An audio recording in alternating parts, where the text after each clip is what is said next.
The massive alien ship hung in space like a dark moon. Its black hull stretched for miles in every direction, bristling with weapons that could turn planets into dust. Admiral Kethvar stood on the bridge of his flagship, watching another world surrender without a fight. Below them, the planet Veltara sparkled with crystal cities that had taken thousands of years to build.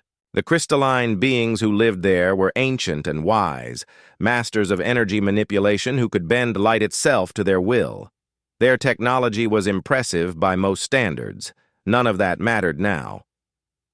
The surrender message came through, the communications array just as Kethvar expected.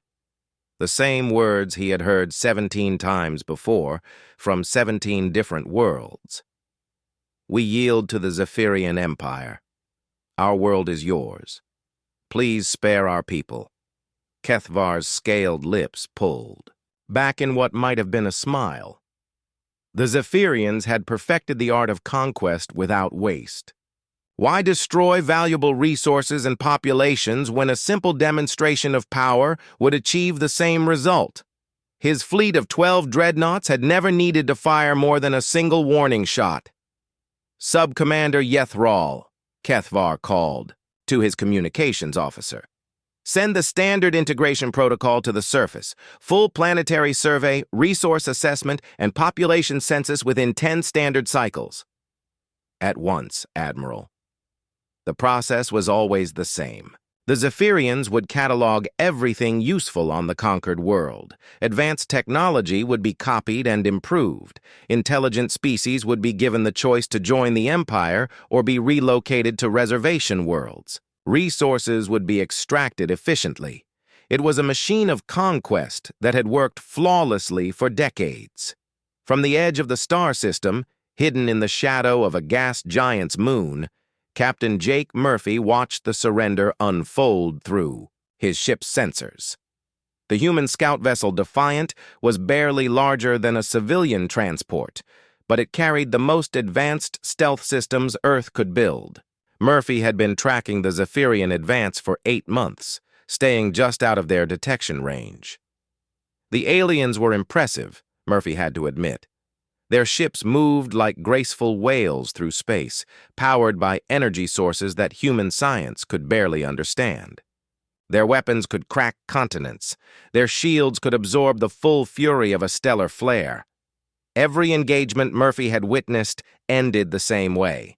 The aliens would arrive, demonstrate their overwhelming power, and accept surrender within hours.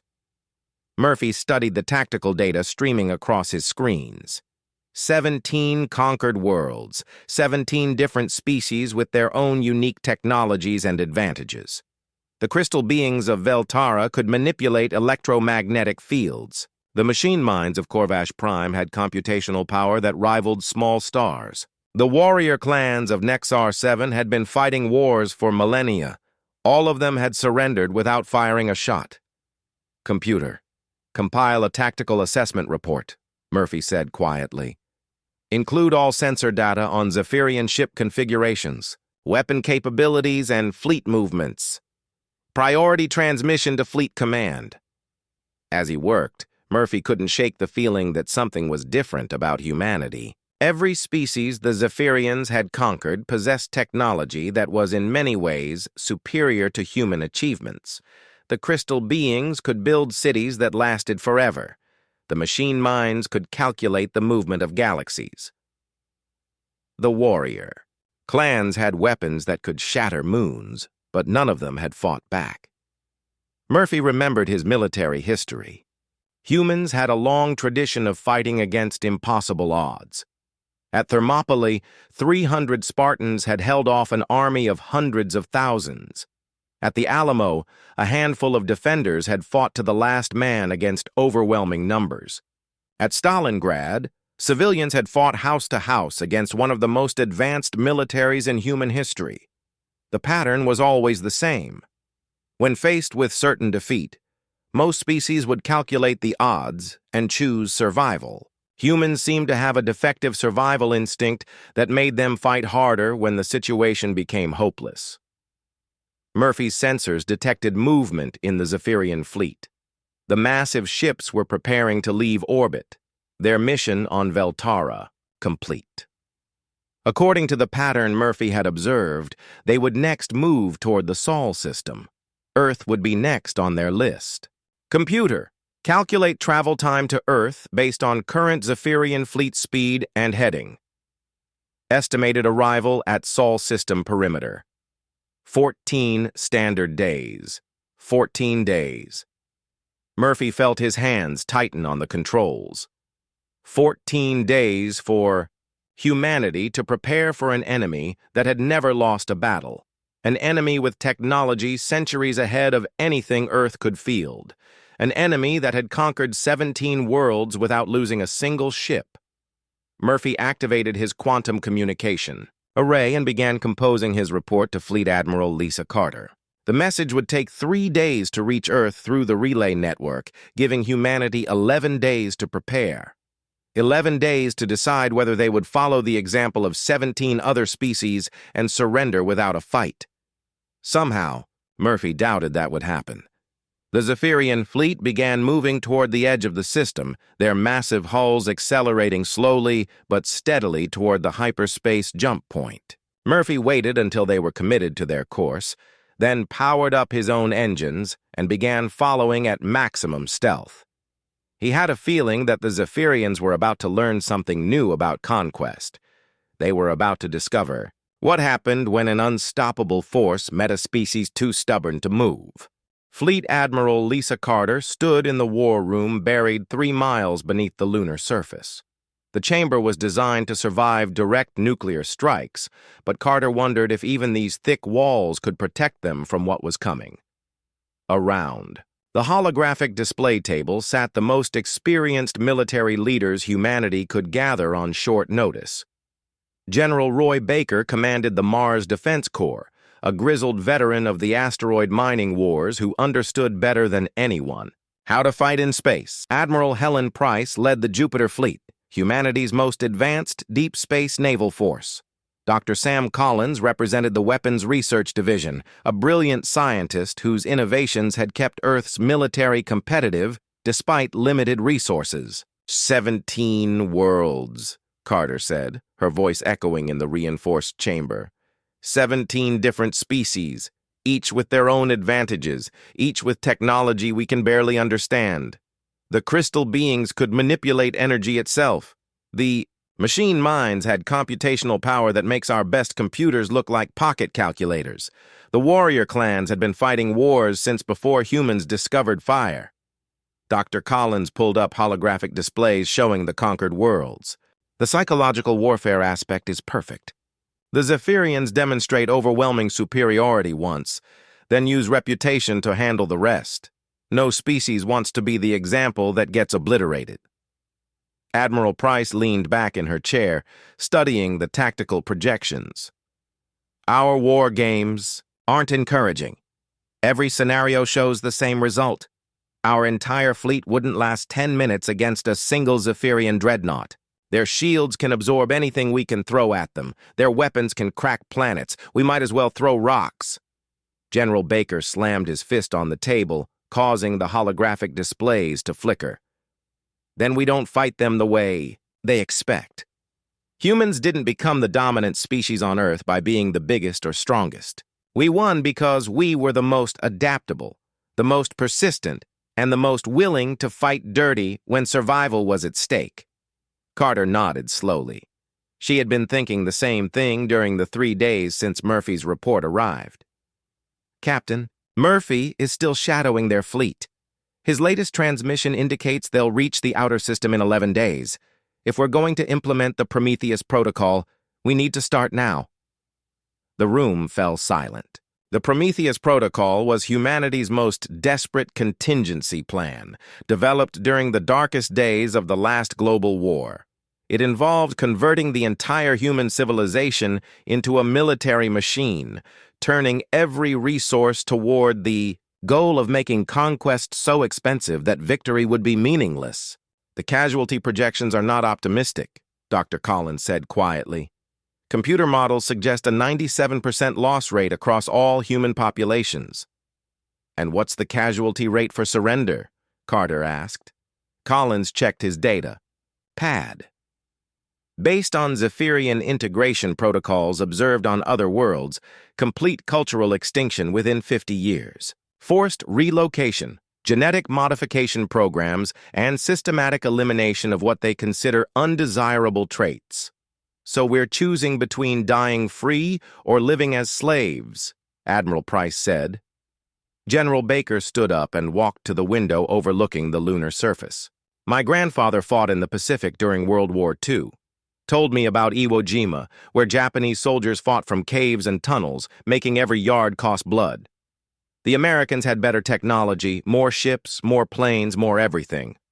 But the Japanese made victory so expensive that it changed how the war was fought. Carter activated the main display, showing a detailed map of the Sol system. The Prometheus Protocol calls for total militarization. Every civilian ship becomes a potential weapon. Every space station becomes a fortress. Every asteroid becomes a kinetic projectile. We turn our entire star system into a weapon. Dr. Collins brought up economic projections. The cost would bankrupt us, converting civilian infrastructure for military use, evacuating non-essential populations, weaponizing mining equipment. Even if we survive, rebuilding would take centuries. And if we don't fight? Carter asked. There won't be anything left to rebuild. Admiral Price studied the fleet dispositions. We have 47 military vessels of various classes. The Zephyrians have 12 dreadnoughts, each one capable of destroying our entire fleet. The math doesn't work. Then we change the math, General Baker said, turning back to the group. We make it not about ship against ship. We make it about will against will. We make victory cost more than they're willing to pay. Carter activated her command interface and began issuing preliminary orders. Priority transmission to all fleet commanders.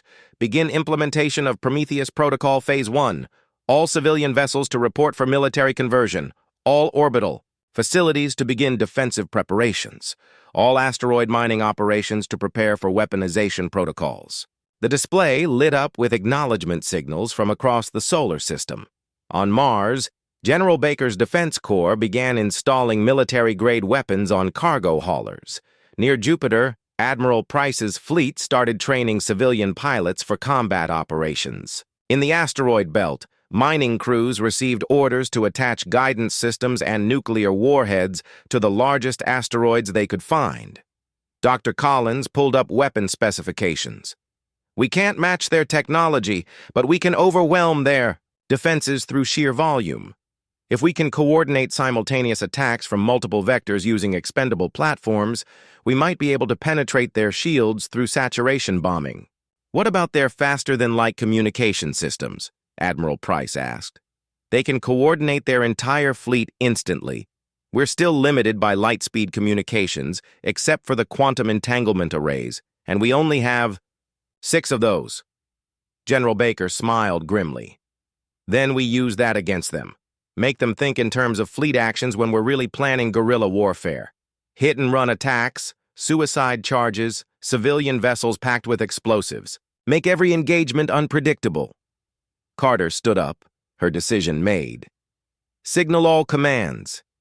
We're implementing the full Prometheus Protocol. Every human settlement becomes a military target, which means every human settlement becomes a fortress. We're not just defending Earth anymore. We're defending the idea that some things are worth dying for.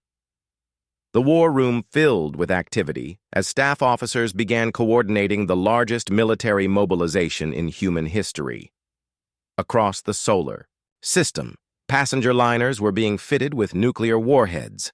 Cargo ships received military-grade armor and weapons. Even pleasure craft were being converted into guided missiles.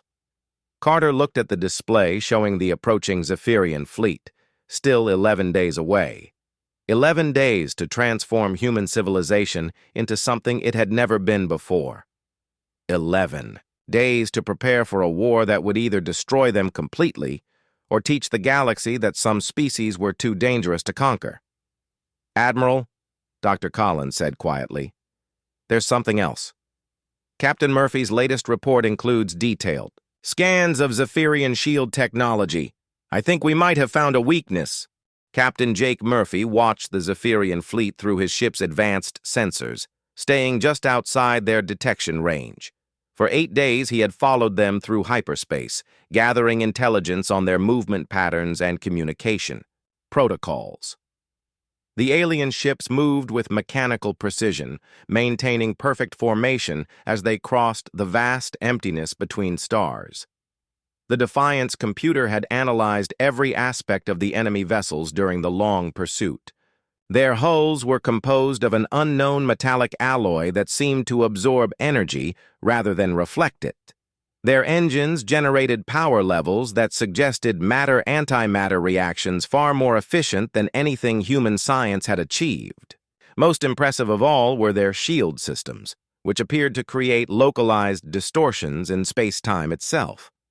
Murphy studied the tactical readouts scrolling across his screens. The lead dreadnought was Admiral Kethvar's flagship, a vessel called the Dominion's Edge. At 12 kilometers in length and 4 kilometers wide, it was larger than most human cities. Its weapon arrays could generate enough energy to boil oceans. Its shields could deflect asteroids without noticeable power drain. Computer, analyze shield harmonics data collected during the Veltara engagement, Murphy said quietly. Look for frequency variations or power fluctuations that might indicate vulnerabilities. The ship's artificial intelligence processed terabytes of sensor data collected during the crystal being's surrender. Analysis complete. Zephyrian shields demonstrate adaptive frequency modulation designed to counter energy-based attacks. However, kinetic impact data suggests temporary destabilization during high-velocity collisions with dense matter. Murphy leaned forward in his command chair. That was interesting. The shields were designed to absorb or deflect energy weapons, but they seemed less effective against physical impacts. It made sense from an engineering perspective. Most spacefaring civilizations relied heavily on energy weapons because they were more efficient and precise than kinetic projectiles. What would be required to achieve shield destabilization? Murphy asked. Preliminary calculations suggest impact velocity of at least 15% light speed with projectile mass exceeding 10,000 metric tons. Murphy whistled softly. Those were incredible specifications that would require technology humanity barely possessed. The energy requirements alone would drain a starship's entire power grid. But it was possible, especially if the attacking vessel was willing to sacrifice itself in the process. The captain activated his communication array and began composing another report for Fleet Command. Admiral Carter needed to know about the potential shield vulnerability, even if exploiting it would require tactics that no sane military strategist would consider. Meanwhile, the Zephyrian fleet continued its steady approach toward the Sol system. Admiral Kethvar stood on his bridge, reviewing intelligence reports about their next target. The humans were a relatively young species, having achieved faster-than-light travel only within the last century. Their technology was primitive by Zephyrian standards, their military forces small and scattered across multiple worlds. Sub-Commander Yethral, Kethvar called. What is our current assessment of human defensive capabilities? The communications officer consulted his tactical displays. Long-range sensors detect approximately 50 military vessels of various classes. Their largest warship appears to be roughly 800 meters in length, armed with nuclear weapons and primitive energy cannons. Total fleet tonnage is less than a single one of our escort cruisers. Kethvar nodded with satisfaction. The pattern was repeating itself exactly as expected. A primitive species with limited technology and a small military would face the overwhelming superiority of the Zephyrian Empire and make the logical choice to surrender. The humans might resist slightly longer than some previous conquests, but the outcome was inevitable. Any signs of military preparation or defensive positioning? Kethvar asked. Negative, Admiral. Human vessels appear to be maintaining standard patrol patterns around their primary worlds. No unusual fleet movements or fortification efforts detected. That was slightly disappointing. Kethvar had hoped for at least a token show of resistance, to make the conquest more interesting. The crystal beings had at least attempted to charge their weapons before surrendering. The machine minds had run probability calculations for several hours before accepting defeat. But the humans seemed to be ignoring the approaching threat entirely. Back in the Sol system, the reality was quite different. Human civilization was transforming itself with desperate efficiency as the Prometheus Protocol took effect. On Mars, General Baker's engineers were working around the clock to convert civilian transports into kinetic weapons. Each ship was being loaded with dense metals and fitted with guidance systems that would allow them to achieve relativistic velocities. Admiral Price supervised similar efforts in the outer system, where cargo haulers and mining vessels were being packed with nuclear warheads and programmed for suicide attacks. The plan was simple, but brutal. Overwhelm the Zephyrian defenses through sheer volume of incoming projectiles, even if it meant sacrificing hundreds of human lives in the process. Dr. Collins coordinated the most ambitious part of the defense, planned from his laboratory on Luna. Using Murphy's intelligence about shield vulnerabilities, his team was designing kinetic projectiles capable of achieving the velocities needed to penetrate Zephyrian defenses. The key was sacrificing accuracy for speed, creating weapons that could punch through alien shields even if they could only be fired once. "Status report on Project Hammer," Collins called to his chief engineer. "Prototype testing complete. We can achieve 17% light speed using a modified antimatter drive, but the acceleration will destroy any conventional spacecraft. We need vessels designed specifically for single-use kinetic impact." Collins nodded grimly. "How long to convert a civilian transport?" 72 hours per vessel, assuming we strip out everything except engines, guidance systems, and kinetic mass. "Then we better get started. We need 50 of them ready before the Zephyrians arrive." Across the solar system, similar preparations were taking place. Asteroid mining stations were being converted into weapons platforms. Space habitats were being evacuated and rigged with explosives. Even Earth's orbital elevator was being prepared for use as a kinetic weapon if necessary. The transformation was total and irreversible. Human civilization was consuming itself to create weapons for a war most people knew they couldn't win. But something in the human spirit refused to accept defeat without a fight, even when logic suggested that fighting would only make the destruction worse. Captain Murphy received confirmation of the defense preparations through his quantum communication link. Reading the reports, he felt a mixture of pride and sadness. Humanity was about to demonstrate something that no other species had shown the Zephyrians. They were going to prove that some things were more important than survival. "Computer, plot an intercept course with the Zephyrian fleet," Murphy ordered. "Maximum acceleration. Warning. Intercept course will take us within their sensor range. Detection is certain." Murphy smiled grimly. "That's the point. It's time to introduce ourselves properly." The Defiant dropped out of hyperspace directly in front of the Zephyrian armada, its small hull dwarfed by the massive alien dreadnoughts. Captain Murphy stood on his bridge, watching as 12 ships the size of cities turned their attention toward his tiny vessel. The contrast was absurd, like a sparrow challenging a flock of eagles. Admiral Kethvar stared at his tactical displays in complete bewilderment. In all his years of conquest, no species had ever approached his fleet with a single small vessel. The human ship was barely larger than a Zephyrian shuttle, armed with primitive weapons that couldn't penetrate their weakest shields. "Sub-Commander Yethral," Kethvar called. "Are we detecting any additional human vessels in the area?" "Negative, Admiral. Long-range sensors show only the single contact. No signs of cloaked vessels or hidden fleet elements." Kethvar's scaled features twisted in confusion. "A lone scout ship against 12 dreadnoughts. Are these humans mentally defective?" The communications officer looked up from his console. Sir, they're broadcasting on all frequencies. Audio and visual transmission incoming. Put it through. I want to hear what insanity they're proposing. Murphy's image appeared on the main screen, standing calmly on his bridge despite being outgunned by a factor that defied calculation. He wore the simple blue uniform of the Earth Defense Force, and his expression was relaxed, almost casual. I am Captain Jake Murphy of the Earth Defense Force, Murphy said, his voice carrying clearly across the communication link. You are approaching sovereign human territory. Turn back now or face the consequences.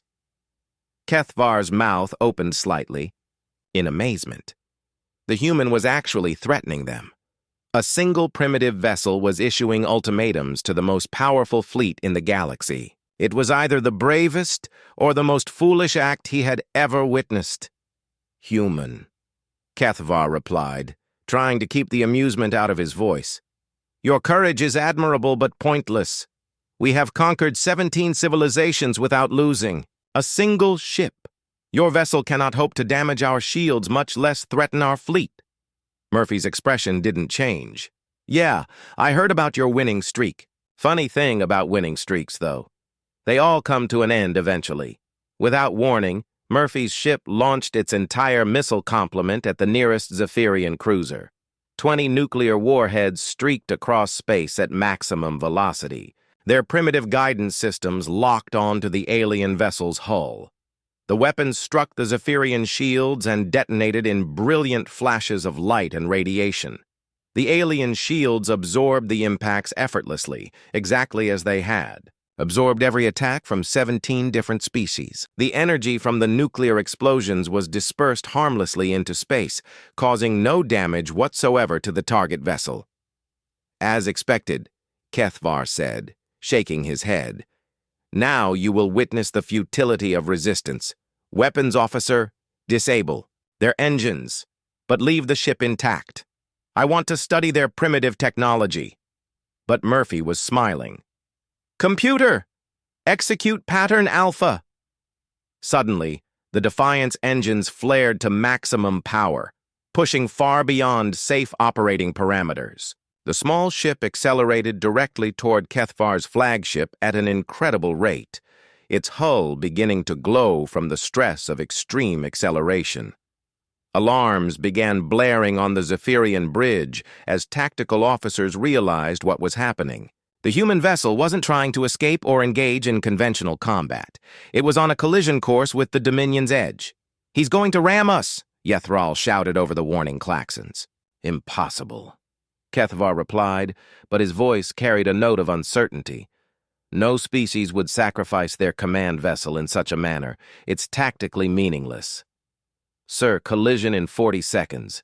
The human ship is accelerating beyond structural limits. Their hull is showing stress fractures, but they're not reducing speed. Kethvar watched in fascination as the small human vessel approached his massive flagship. The Defiant was pushing its engines so hard that parts of the hull were actually melting from the heat. Any rational species would have shut down their drives to prevent total destruction. 30 seconds to impact, the tactical officer reported. Their vessel is now traveling at 17% of light speed. For the first time in his military career, Admiral Kethvar felt something he had never experienced during conquest. Genuine uncertainty. The human captain was actually going to ram his ship, not as a desperate last resort, but as his opening move. Sir, recommend evasive maneuvers, Yethral suggested. Kethvar hesitated. Moving his massive flagship to avoid a tiny human vessel would look like weakness to his crew. But something in Murphy's calm expression suggested that the human knew exactly what he was doing. 20 seconds to impact. Human vessel is maintaining course and speed. On the Defiant's bridge, Murphy felt the ship shaking apart around him. The acceleration was beyond anything the vessel was designed to handle, but it was holding together long enough to complete its mission. His crew of 12 had volunteered for this suicide run, knowing they would never see Earth again.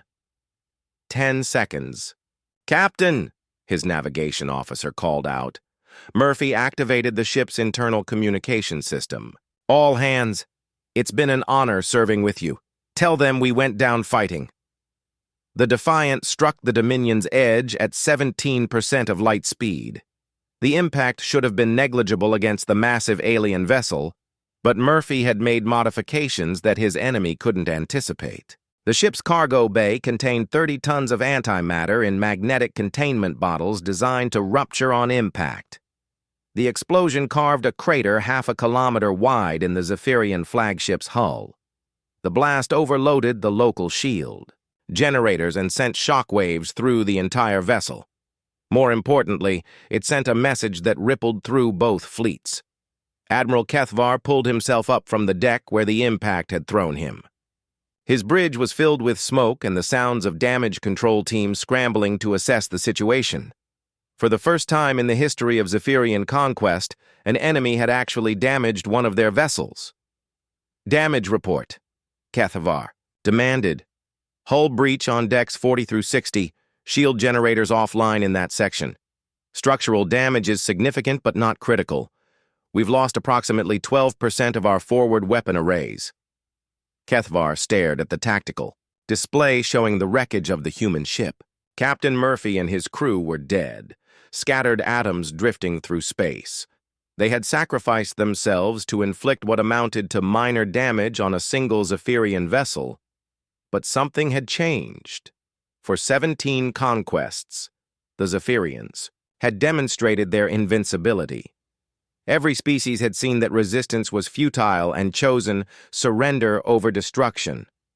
Now, for the first time, an enemy had proven that Zephyrian ships could be damaged. Zephyrian shields could be penetrated. "Sir," Yethral said quietly, "we're detecting massive energy signatures throughout the Sol system. It appears the humans have been preparing for our arrival." Kethvar's blood ran cold as the sensors revealed the truth. Every asteroid in the belt had been fitted with engines and guidance systems. Mining stations were broadcasting targeting data to thousands of converted civilian vessels. Even the ships fleeing the inner system were releasing what appeared to be cargo pods but were actually disguised warheads. "This is impossible," Kethvar whispered. "No civilization prepares for total war like this. The economic cost alone would destroy most species." His tactical officer looked up with something that might have been fear. "Admiral, they've turned their entire star system into a weapon. Every moon, every space station, every piece of debris, larger than a shuttle, is moving toward us with hostile intent." In the distance, Earth's largest warship appeared around the curve of a planet, leading a fleet of converted civilian vessels in a charge that defied all military logic. Cargo haulers packed with explosives, passenger liners bristling with improvised weapons, even pleasure craft modified to carry nuclear warheads. Kethvar realized that everything he thought he knew about conquest was about to change. Admiral Lisa Carter stood on the bridge of the Liberty, humanity's largest warship, watching as her makeshift fleet emerged from behind Jupiter's moons. What she saw would have horrified any traditional military strategist. Cargo vessels packed with nuclear explosives flew alongside passenger liners fitted with missile launchers. Mining ships carried payloads of dense metals designed for kinetic impact. Even luxury yachts had been converted into guided bombs. "All vessels, this is Admiral Carter," she broadcast across the fleet. "You know the plan. You know the odds. You know what's at stake. Today we show the galaxy what happens when you threaten humanity's home." The response came back from hundreds of ships, their crews a mixture of military personnel and civilian volunteers, cargo pilots who had never fired a weapon in anger, mining engineers who understood explosives better than any soldier, ship captains who had transported families across the solar system and now prepared to die defending those same families. Admiral Kethvar watched the approaching human fleet through his damaged sensors and felt something he had never experienced in decades of conquest: confusion. The tactical picture made no sense by any standard military doctrine he knew. The humans were advancing in loose formation with vessels of wildly different capabilities and speeds. Their largest warship was smaller than a Zephyrian escort, yet they were attacking as if they had numerical superiority. Subcommander Yethral, Kethvar called. Analysis of the human fleet composition. Sir, we're detecting approximately 800 vessels of various types. Most appear to be converted civilian craft with minimal armor and primitive weapons. Their tactical formation suggests they intend to engage us in direct combat. Kethvar's scaled features twisted in bewilderment. 800 vessels against 12 dreadnoughts. Do they not understand the concept of firepower concentration? What Kethvar didn't understand was that the humans had abandoned conventional military thinking entirely. They weren't trying to win through superior technology or tactical brilliance. They were implementing a strategy that no other species had ever attempted, making victory so costly that it became indistinguishable from defeat. The first wave of human ships reached weapons range and immediately opened fire. Nuclear missiles, particle beams, kinetic projectiles, and improvised weapons that had never been tested in combat filled the space between the fleets. The Zephyrian shields absorbed most of the incoming fire, but the sheer volume was enormous. Defensive. Systems are handling the assault, the tactical officer reported. Their weapons are too primitive to penetrate our shields. But even as he spoke, warning lights began flashing across the bridge. The shields were holding, but they were draining, power at an unprecedented rate. The humans weren't trying to penetrate the defenses with individual weapons. They were overwhelming them through saturation bombardment. The second wave of human vessels arrived, and these carried the kinetic weapons that Dr. Collins had designed based on Murphy's intelligence. Converted cargo ships accelerated to relativistic speeds and slammed into the Zephyrian shields like hammers striking glass. The impact sent shock waves through the alien vessels and began to destabilize their defensive systems. Shield integrity dropping to 80%, Yethral reported. The kinetic impacts are causing harmonic resonance in our defensive grid. Kethvar activated his fleet communication system. All vessels, return fire. Target their largest ships. First, the Zephyrian weapons systems came online, and space filled with devastating energy beams that could boil away entire hulls in seconds. The alien firepower was overwhelming, and human ships began dying by the dozens. But for every vessel destroyed, 2 more took its place. Admiral Carter watched her fleet being torn apart and felt each loss like a physical blow. The cargo ship Determination exploded in a ball of nuclear fire. The passenger liner Hope disintegrated under a particle beam strike. The mining vessel Persistence simply vanished when a Zephyrian torpedo found its reactor core. But the plan was working. Each human ship that died took down a small portion of the enemy's shields. Each kinetic impact weakened their defenses. Each nuclear detonation forced them to divert power from weapons to protection. Admiral, her tactical officer called out, enemy shield strength is down to 60%. The kinetic bombardment is having an effect. Carter activated the fleet communication system. All remaining kinetic units execute terminal protocol.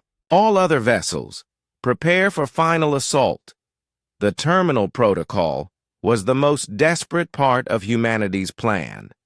The remaining converted ships would overload their engines and ram the Zephyrian vessels at maximum velocity, turning themselves into guided missiles. It was a tactic that violated every principle of space warfare, but it was the only way to penetrate alien defenses. General Baker's voice came over the communication channel from his command ship near Mars. Admiral, this is Baker. Second wave is launching now. 300 asteroid missiles inbound on your position. Kethvar watched in horror as the asteroids began arriving.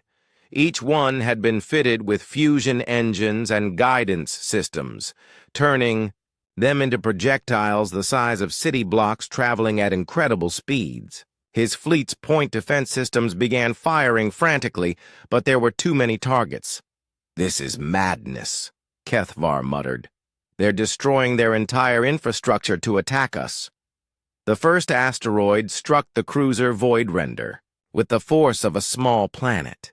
The impact punched through the weakened shields and tore a massive hole in the hull. Secondary explosions rippled through the vessel as its ammunition stores detonated. "Voidrender is taking critical damage," the communications officer reported. "They're requesting immediate assistance." But there was no assistance to give.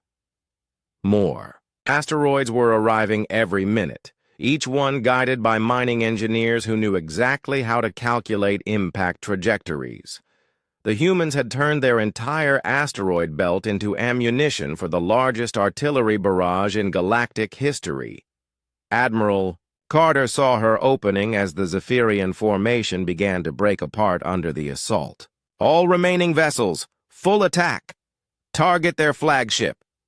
The Liberty led the final charge, its hull scarred by near misses, but its weapons still functional.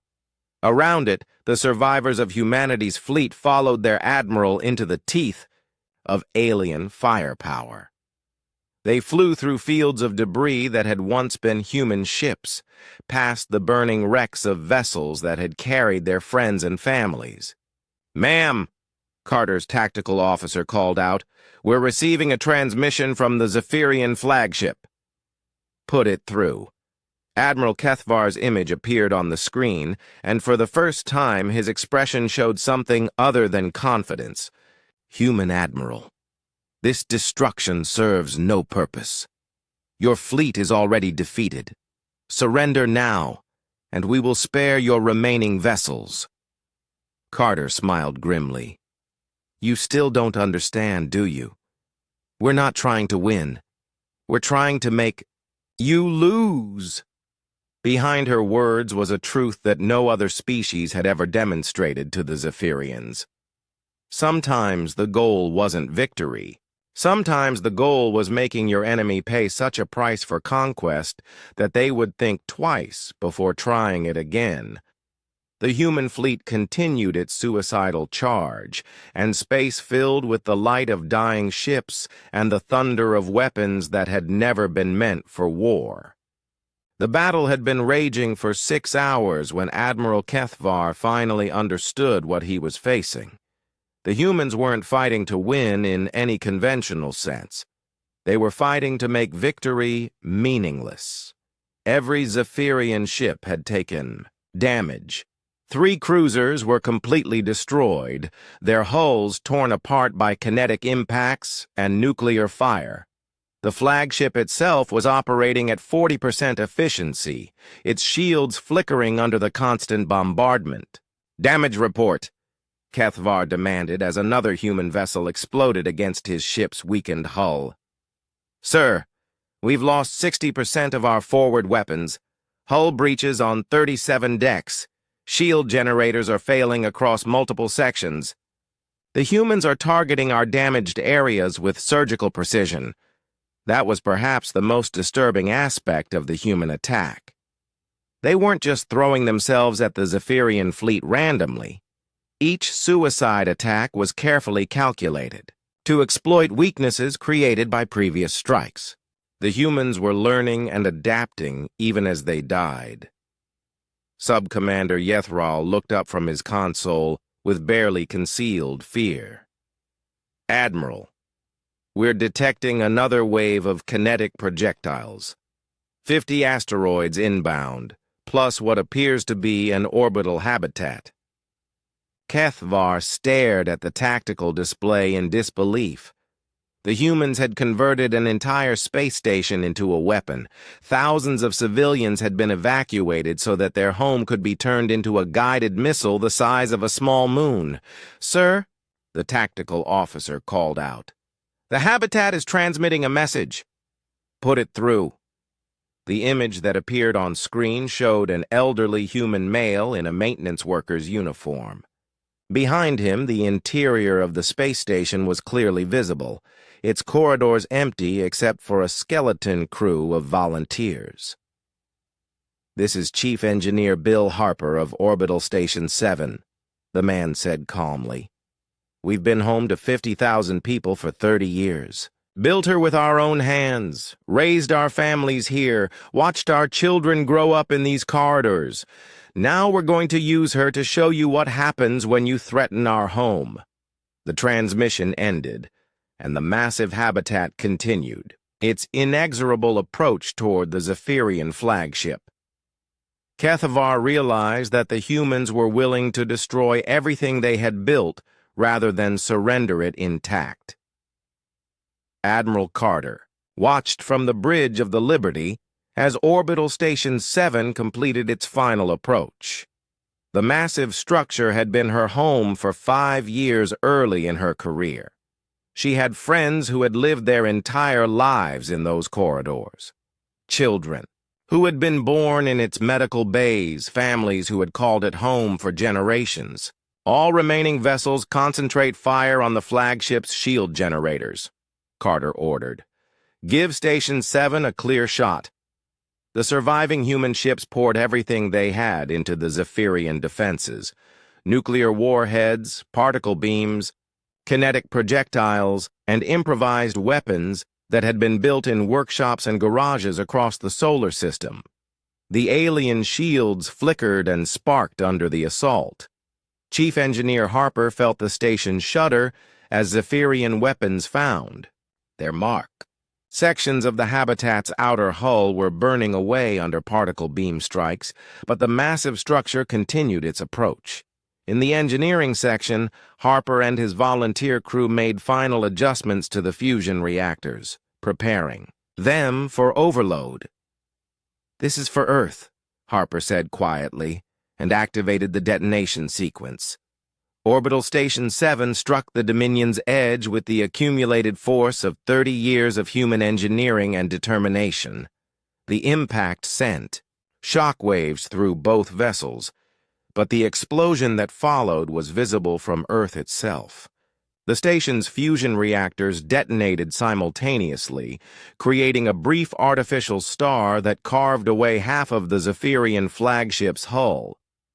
Kethavar found himself thrown across his bridge as the massive explosion tore through his ship. When the lights came back on, damage reports were flooding in from every section.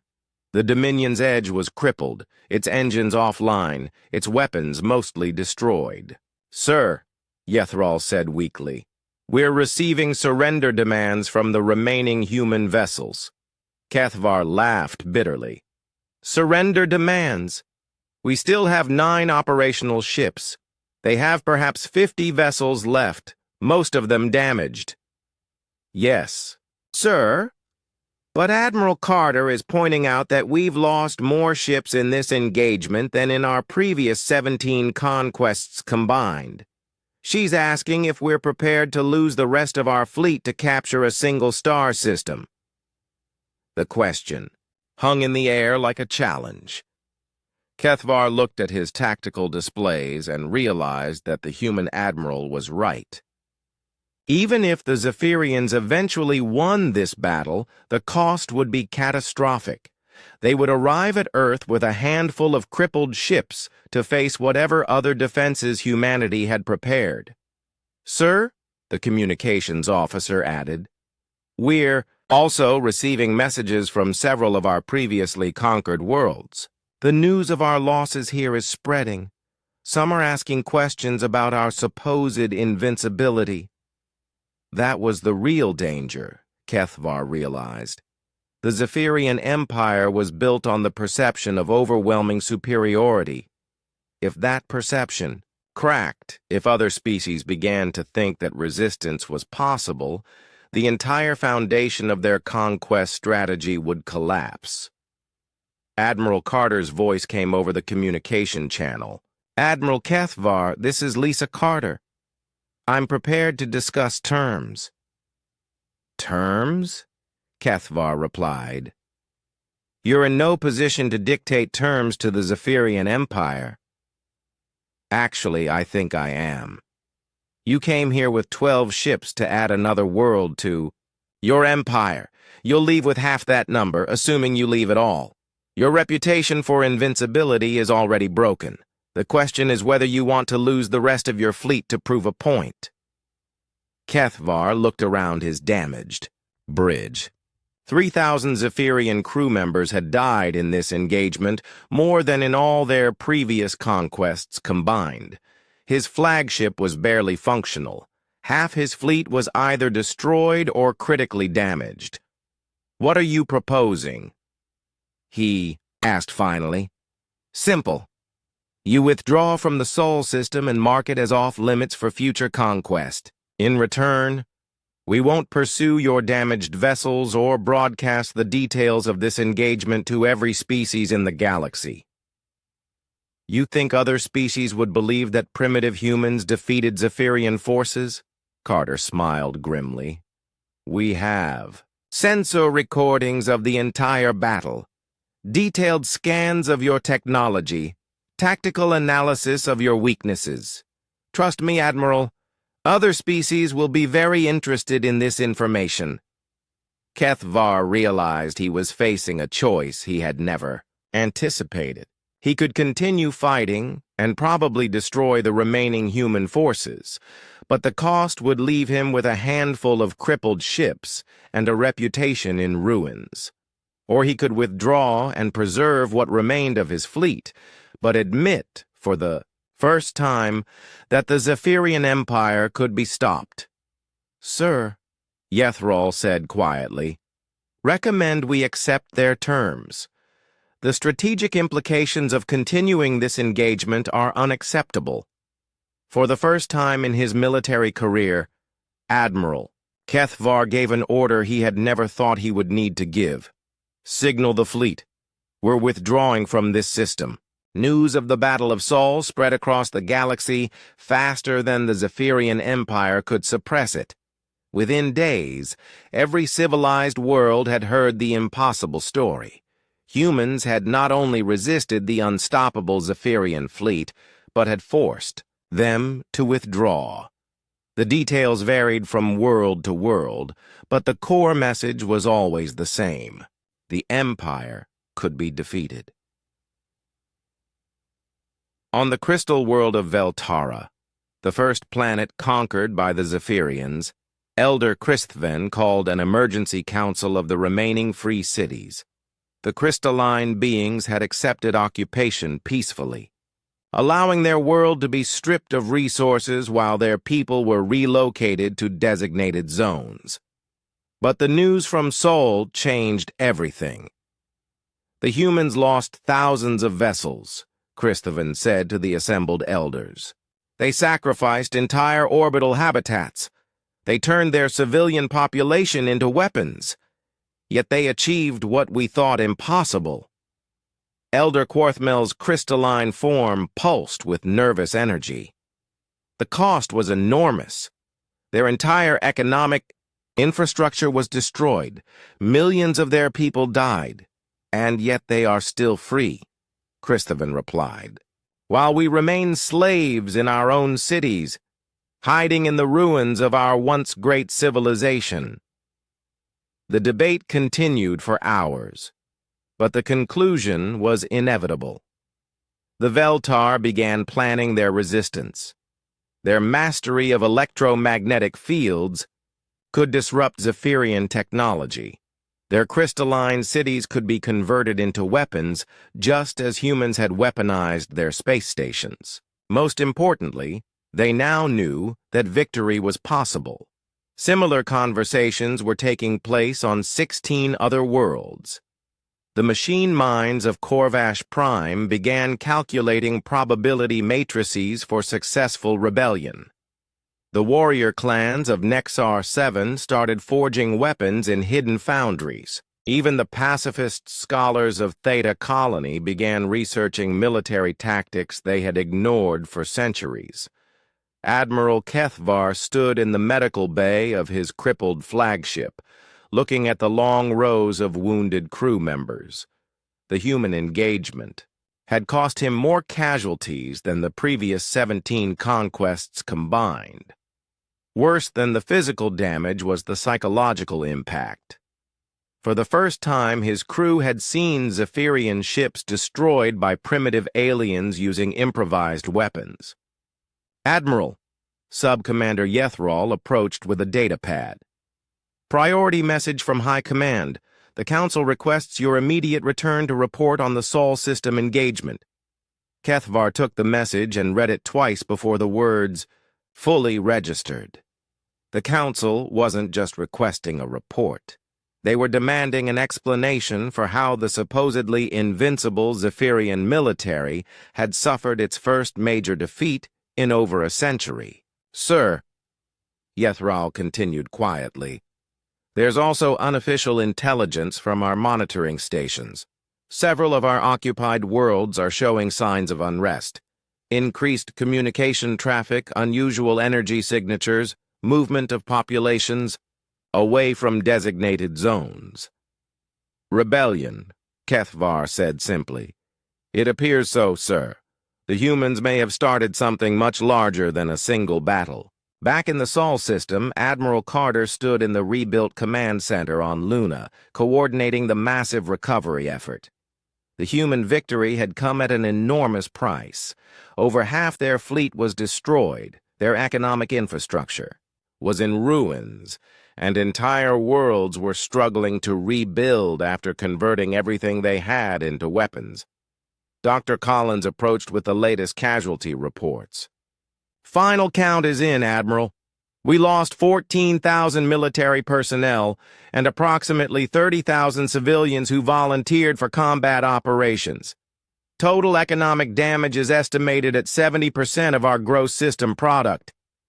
Carter nodded grimly. The numbers were staggering, but they told only part of the story. "What about the intelligence we gathered?"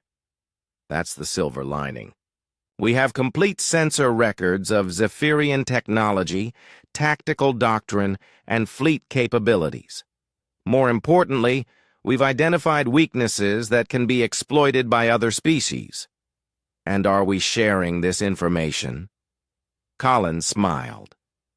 "Captain, Murphy's replacement, Commander Susan Hayes, is currently visiting 12 different star systems. Each one is receiving detailed briefings on anti-Zephyrian tactics and technology specifications." Hayes was following a carefully planned route that would take her to every world the Zephyrians had conquered, plus several others that were likely future targets. Her ship carried detailed sensor recordings of the battle, technical specifications for kinetic weapons, and most importantly, proof that the Empire could be defeated. On her first stop, the machine world of Corvash Prime, Hayes met with Central, Processing Unit Alpha 7, the artificial intelligence that governed the planet's remaining free territories. "Your tactical analysis is fascinating," Alpha 7 said through its mechanical speakers. "The humans abandoned conventional military doctrine entirely in favor of asymmetric warfare designed to maximize enemy losses. We couldn't match their technology," Hayes replied. "So we made the cost of victory higher than they were willing to pay. Our calculations suggest a modification of your tactics could be highly effective against Zephyrian occupation forces. Our industrial capacity, combined with human tactical innovation, could produce weapons capable of liberating this world." Similar conversations were taking place across the galaxy. Each species brought their own unique advantages to the growing resistance movement. The crystal beings could manipulate electromagnetic fields to disrupt alien technology. The machine minds could calculate tactics with perfect precision. The warrior clans had centuries of combat experience. But all of them shared one thing that the humans had taught them: the willingness to pay any price for freedom. The Zephyrian, High Council met in emergency session as reports of unrest reached them from across the Empire. For over a century, their conquest strategy had been perfect. Demonstrate overwhelming superiority, accept surrender, integrate useful resources, move to the next target. It was efficient, cost-effective, and had never failed. Council Prime Hethvor studied the intelligence reports with growing alarm. 17.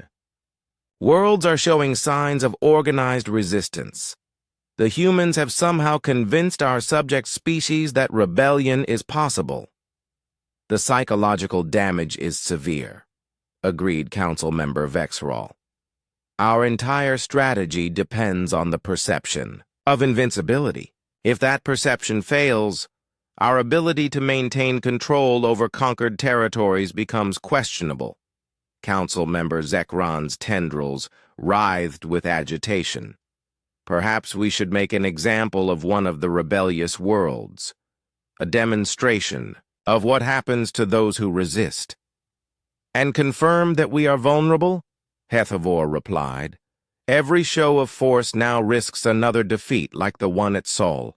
The humans have changed the fundamental equation of conquest. The Council faced a dilemma they had never anticipated. Their empire was built on fear and the appearance of unstoppable power. But fear could work both ways.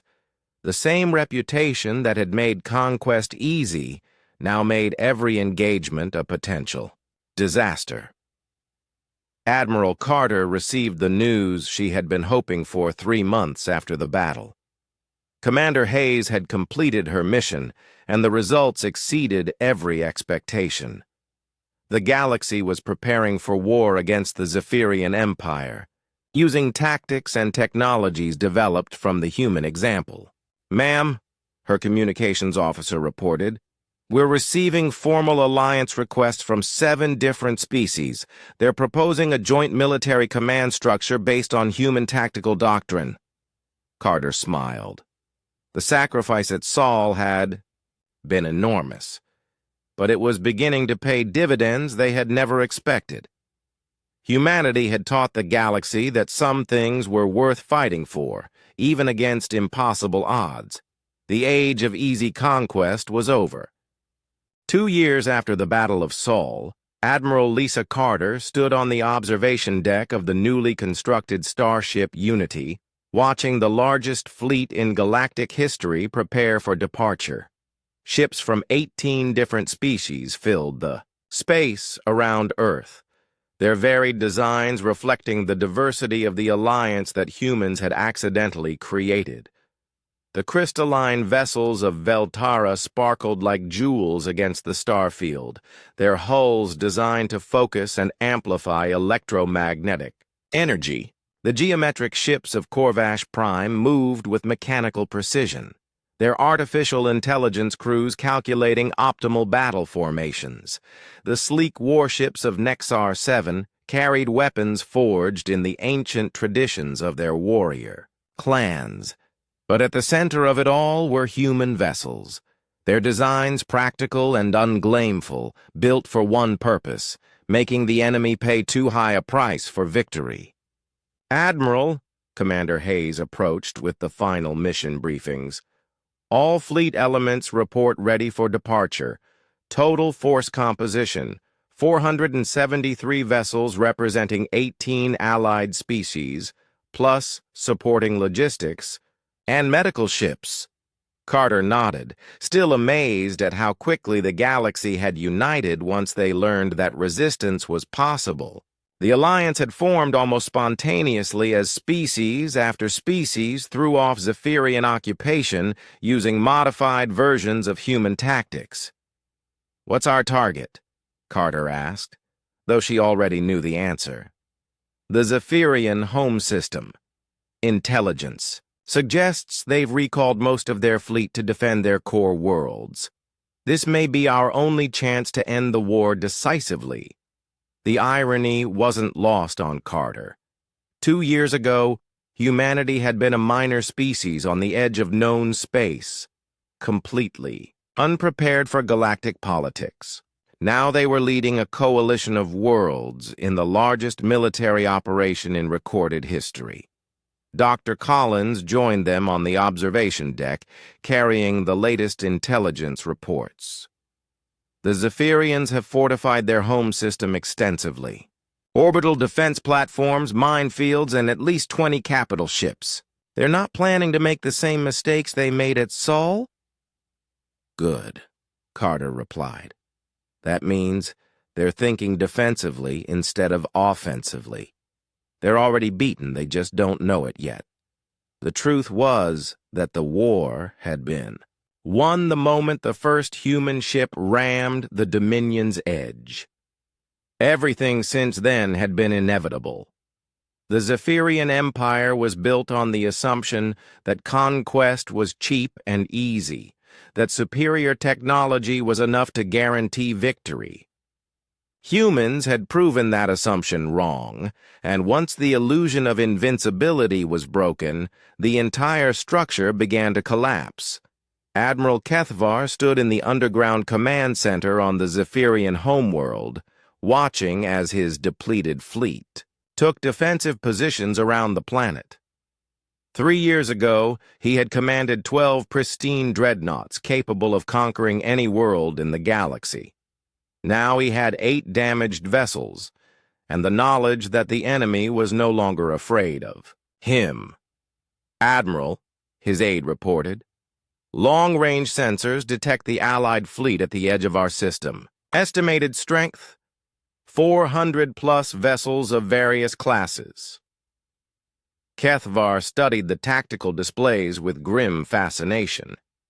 The human strategy had spread like a virus throughout the galaxy, infecting every species with the dangerous idea that freedom was worth dying for. Each world that joined the Alliance brought its own unique capabilities to the growing resistance movement. "Orders, sir?" his tactical officer asked. Kethvar hesitated. He could order his remaining ships to engage the approaching fleet, but the outcome was predictable. The Allies would sacrifice whatever vessels were necessary to destroy Zephyrian defenses, just as humans had done at Sol. Even if he managed to inflict heavy casualties, the cost to his own forces would be catastrophic. "Signal the High Council," he said finally. "Request permission to negotiate." For the first time in Zephyrian history, they would enter battle negotiations from a position of weakness. The peace talks took place on a neutral space station constructed specifically for the purpose. Representatives from 18 allied species sat across from the remaining members of the Zephyrian High Council, with Admiral Carter serving as the primary human negotiator. Council Prime Hethavor looked across the table at the diverse group of beings who had once cowered before Zephyrian might. "Your terms are unacceptable. The Empire cannot simply abandon 17 star systems." "Actually, you can," Carter replied calmly. "The question is whether you do it voluntarily or we help. You do it by force." The negotiations had been going on for 6 days, with both sides trying to find a solution that would end the war without total destruction. The Zephyrians wanted to maintain some form of authority over their former territories. The Allies wanted complete independence for all conquered worlds. Elder Christhaven of Veltara leaned forward, his crystalline form pulsing with controlled energy. The Empire had its chance to rule through consent and cooperation. Instead, you chose domination and exploitation. That opportunity is gone. Central Processing Unit Alpha 7 added its mechanical voice to the discussion. "Our calculations indicate that continued resistance will result in complete Zephyrian defeat within 18 months. Accepting our terms now preserves some possibility of peaceful coexistence." What the Zephyrians were slowly realizing was that the war had changed them as much as it had changed their enemies. 3 years of constant resistance had drained their resources and shattered their confidence. Their military was demoralized, their economy was strained, and their entire worldview had been proven wrong. "We need guarantees," Council Member Vexerol said finally. "Assurance that our core worlds will not be invaded, that our people will be allowed to exist peacefully." Carter nodded. "The Alliance has no interest in conquest. We just want to be left alone to govern ourselves. Withdraw from all occupied territories, dismantle your military fleet except for defensive forces, and agree to a 50-year non-aggression pact." "And if we refuse?" Carter's expression hardened. "Then we finish what you started when you came to Seoul. We turn every ship in the Allied fleet into a kinetic weapon and demonstrate what happens when you threaten the freedom of peaceful worlds." The threat wasn't empty rhetoric. Every species in the Alliance had learned the human way of war: total commitment, regardless of cost. The Zephyrians would find themselves facing an enemy that valued freedom more than survival, just as they had at Seoul. Council Prime Hethvor looked around the table at his fellow council members and saw the same realization in their faces. The age of easy conquest was over. The galaxy had learned to fight back, and the price of continued warfare would be the complete destruction of everything they had built. "We accept your terms," he said quietly. Admiral Carter stood in the observation lounge of the Unity 6 months later, watching as the last Zephyrian occupation force departed from Veltara. Across the galaxy, similar scenes were playing out as 18 worlds regained their independence. The process wasn't always smooth, but it was happening. Commander Hayes joined her with the latest reports. "The Zephyrians have completed their withdrawal from 14 systems. The remaining 3 should be evacuated within the month. Their military fleet has been reduced to local defense forces only. And the Alliance, stronger than ever. The shared experience of fighting for freedom has created bonds that go beyond military cooperation.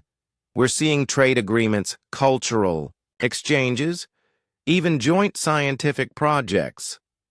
Carter smiled.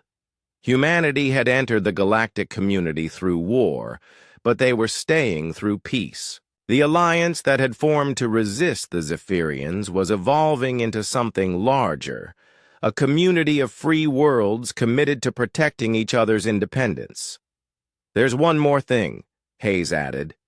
"We've received a communication from the Zephyrian Home System. Admiral Kethvar is requesting a meeting." 2 weeks later, Carter found herself sitting across from the Zephyrian Admiral in a quiet restaurant on Earth. The meeting was unofficial, but both leaders understood its importance. "Your species taught the galaxy something we had forgotten," Kethvar said, his scaled features showing none of their former arrogance. "That some things are worth fighting for, regardless of the odds." "We just reminded everyone that freedom isn't free," Carter replied. "It has to be earned and defended.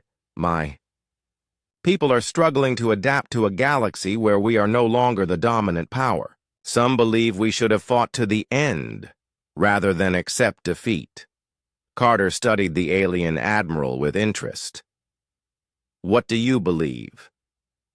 "I believe that your Captain Murphy saved both our species when he rammed my ship. If the war had continued, if we had conquered Earth, eventually someone else would have learned the same lesson and applied it more ruthlessly. Better to learn the limits of power through defeat than through destruction." They sat in comfortable silence for a moment, two former enemies who had learned to respect each other through combat. "What happens now?" Kethvar asked. "Now we build something better," Carter replied. "A galaxy where no one species dominates the others, where freedom is protected by those who understand its value." As she spoke, Carter looked up at the stars visible through the restaurant window.